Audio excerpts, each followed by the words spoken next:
There was a time, not that long ago, when a man could finish high school, walk into a factory on a Monday, and by Friday he was paying a mortgage. Not a dream, just a regular day. His wife might not even work. The kids had dentist appointments. The family took vacations. Maybe a lake house. Maybe just the Jersey Shore. But they went. That world didn't vanish because people got lazy. It didn't evaporate because of some invisible wind that nobody could have predicted. And it most certainly did not disappear because that's just how markets work. It was taken apart, piece by piece, policy by policy. Today on History Meets Economics, we follow the money, trace the decisions, and name exactly what happened to the American middle class. Thanks a lot for subscribing to the channel. Because here's what's true. In 1971, 61% of American adults lived in middle-income households. By 2023, that number had dropped to 51. That might sound modest, until you learn that the middle class's share of total national income collapsed from 62% down to 43% in that same window. The upper class now holds nearly half of all income generated in the wealthiest nation on earth.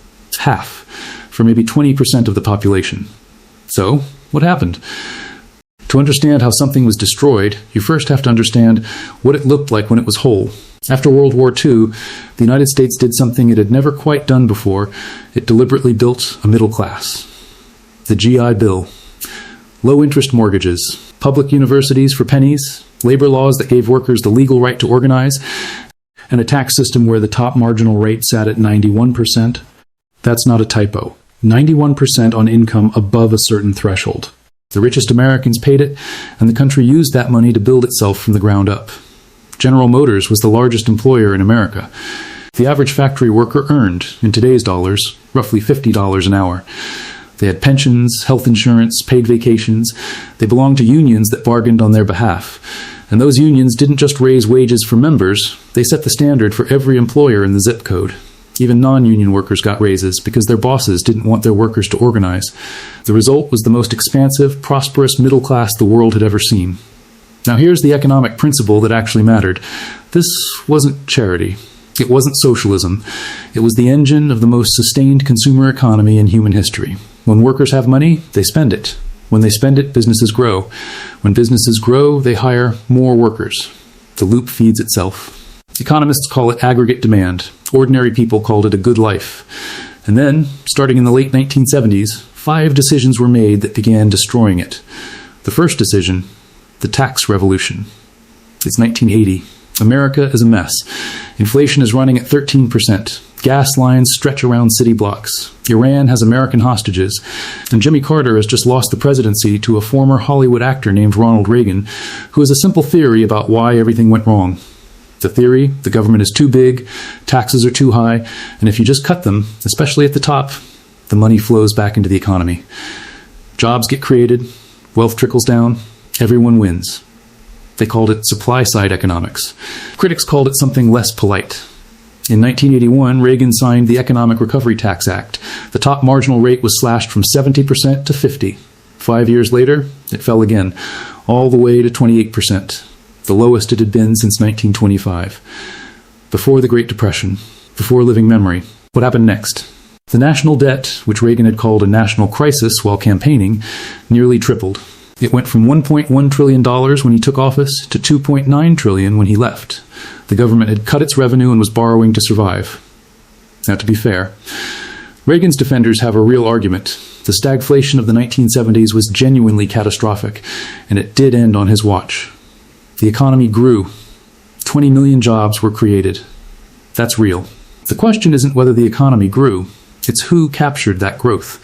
The top 1% received a windfall of roughly $350,000 per household from the new tax structure.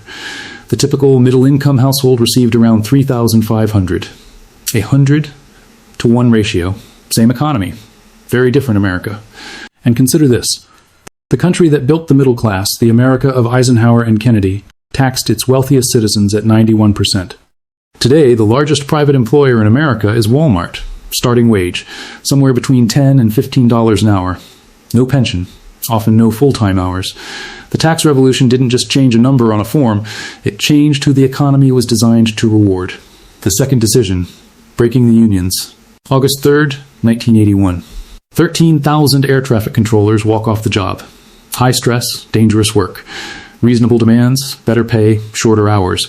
President Reagan gives them 48 hours to return. They don't. He fires all 11,345 of them. Just like that. Legally, federal workers weren't allowed to strike, so Reagan had the law on his side. But what happened next had nothing to do with law. What happened next was a signal, and corporate America heard it. Union busting was now acceptable, publicly, at the highest levels of government. In the 1950s, 1 in 3 American workers belonged to a union. By 2022, that number had fallen below 1 in 10 in the private sector, lower than it had been in 1935, before the National Labor Relations Act even existed. That collapse didn't just affect union members. Here's what people miss. Unions set a floor for everyone. When unions are strong, even non-union employers raise wages to stay competitive. When unions fall, the floor falls with them. Between 1979 and 2013, middle-wage workers saw their real earnings rise by just 6%. Total, over 34 years, less than 0.1% per year. Meanwhile, high-wage workers saw their pay rise by 41% over the same period. And the benefits gap is even starker. Unionized workers are more than 50% more likely to have a pension. A pension, something that used to be considered a basic feature of a working life. Now it's a relic. Here's the human cost of all that math. 90% of children born in the 1940s grew up to earn more than their parents. That's the American dream. Quantified. A 90% success rate. For children born in the mid-1980s, the generation that came of age after the Union decline, that number was 50%. A coin flip.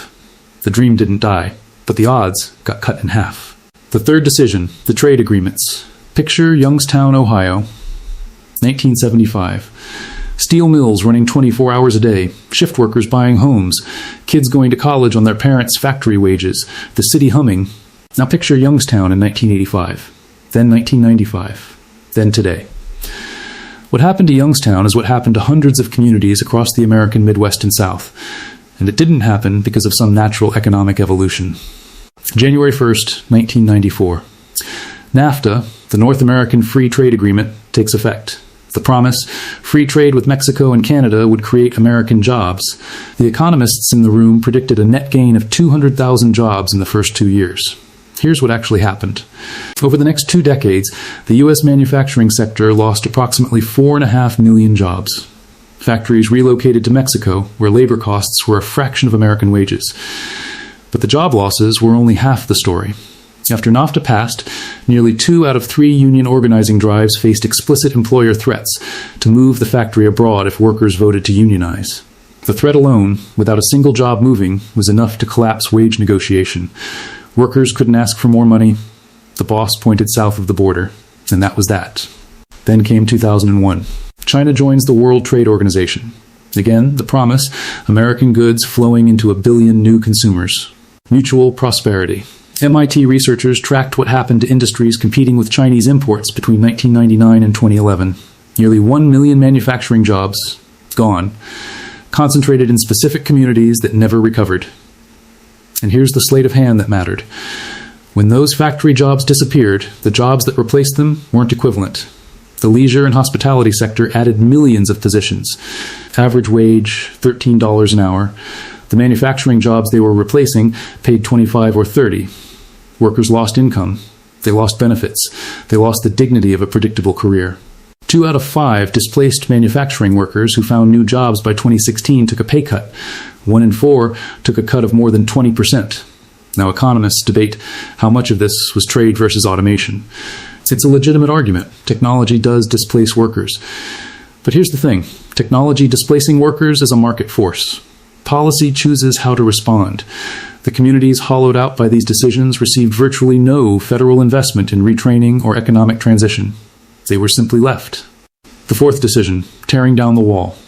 For 66 years, there was a wall between your savings account and a Wall Street casino. It was called Glass-Steagall. Passed in 1933, in the wreckage of the Great Depression, it said, commercial banks, the ones that hold your deposits, give you mortgages, cash your checks, cannot also be investment banks. They cannot gamble with your money on complex financial instruments. 2 different businesses. They stay that way. For 6 decades it held. Then, in November 1999, President Clinton signed the Graham-Leach-Bliley Act. The vote in the House was 362 to 57. Bipartisan. Nearly unanimous. The wall came down. What followed was a decade of the biggest banks in America growing at a speed that defied comprehension. Some of the largest institutions leveraged themselves 33 to 1, meaning for every dollar they actually owned, they were betting $33 of borrowed money, a 3% drop in asset value, and they were technically insolvent.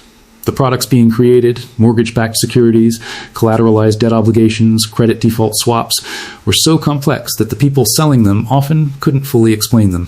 But they were enormously profitable. And because commercial and investment banking were now one operation, ordinary deposits were effectively funding the gamble. September 2008. Lehman Brothers collapses. The entire financial system seizes. The banks got bailed out. The middle class got the bill. Here's what that bill actually looked like.